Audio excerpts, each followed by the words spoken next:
ज्याला इज्जत आणि इस्टेट घालवायची आहे, ज्याला इज्जत आणि इस्टेट घालवायची आहे, त्यानं फक्त दोस्ती नालाई कशी करायची बस.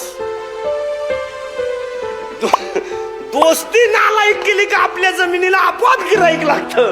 त्याला सत्यनारायण घालायची गरज नाही. शेजारची बाई जास्त वेळा आपल्या घरात बसायला यायला लागली का आपल्या घरात आपोआप भांडणं सुरू होतात. चतुर्थी करायची गरज नाही. त्याला काय दारू प्यायला असा कोर्स नाही. दारू पिताने डोळे झाकावेत, बाहेर येताने थुकत यावे, येताने तोंड वाकडे तिकडे करावे, पाय जम्यात मुतावे, एड्या बाबळीत गुतावे. याला बेवडा असे म्हणतात. नाही, दोस्त नालायक कार्यक्रम मोठी. कसं पुस्तकात आहे, गांजा पेताने 5-6 माणसं एकत्र असावा, फडकं भिजून आणणारा गुलाम असावा, दुसरा अंगठ्यात ताईट असावा, ज्याच्या हस्ते कारखान्याला आग लावायची तो गालात खलास होईल असावा, ज्याच्या हस्ते बॉयलर पेटवायचं तो काडी धरून ताईट बसला असावा, त्यानं निबार झटका हाणावा, काथ्या पिटून दुकाट बाहेर यावा. ओम नमः शिवाय. घासावं लागत नाही ना. इकडं घासावं लागती. वाक्य नीट आहे का?